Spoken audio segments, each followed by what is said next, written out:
got a tough draw. We got a team, Latvia, who has not lost in the preseason. If we can advance, we play the home team, Charleroi.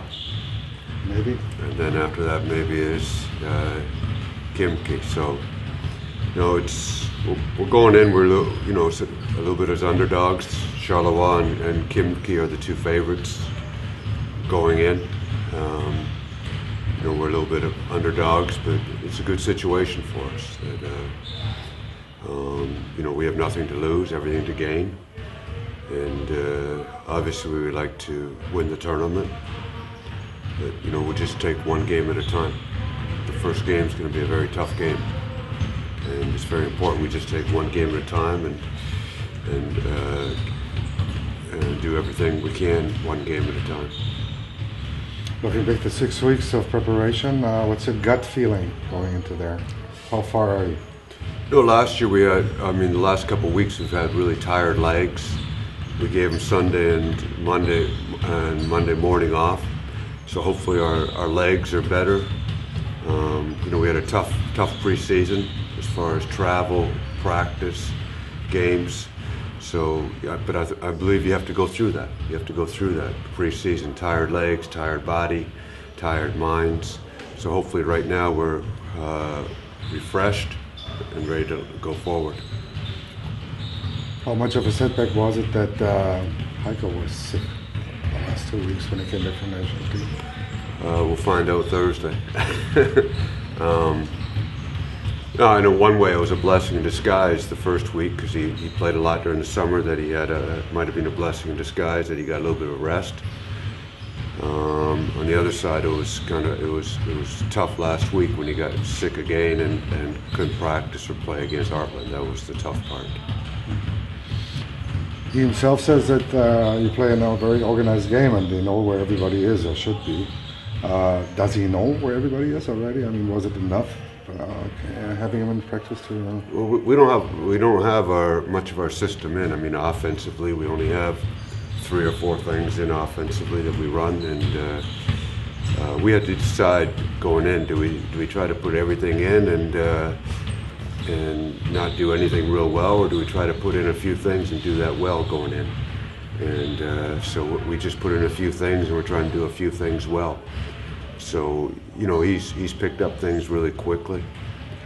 He's got a good basketball mind, so he's a point guard. So I think it's been an easy transition for him. And you're going back to the game on Friday. What were the things that you liked against Quakenbrück, and what were the things that you didn't like? I did not like our defense, especially the first beginning of the game, the first 5 minutes and the first 5 minutes of the third quarter. I think in those 10 minutes we gave up 32 points.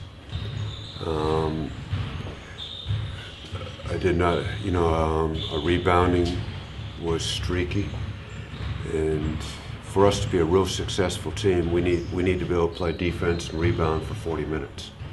Offense can be a little bit of a roller coaster, up and down, different things, but defensively and rebounding and defensive transition has to be a staple for us, and we have that every game in and game out. I thought we played pretty well as a team offensively. We moved the ball, we found the open man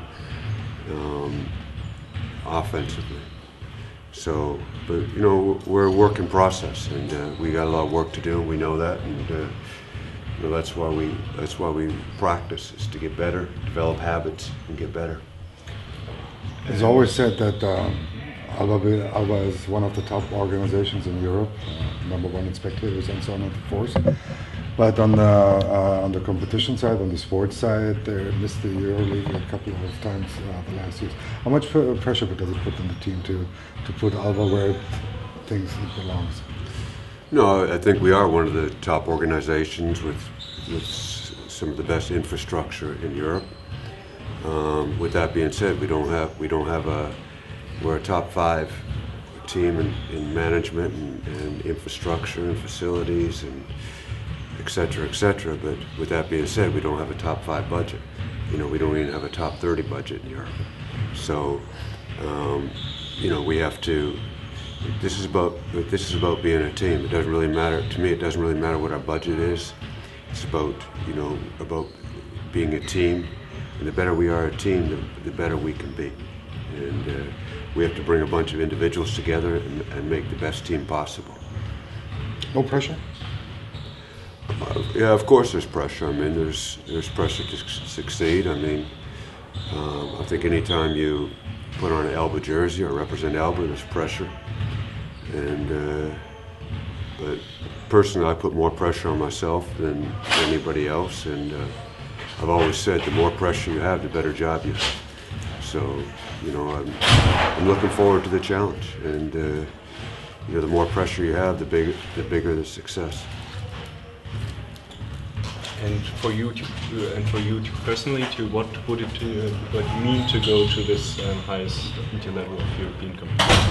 You know, that's where I'd like to coach. I mean, I've coached in Euroleague 3 years before this, and I mean, Euroleague basketball is the best basketball in Europe, and you know, there's a lot of very, very good teams, and it would be great for our group to be in it, and it would be great for the organization and great for our fans to play in the Euroleague.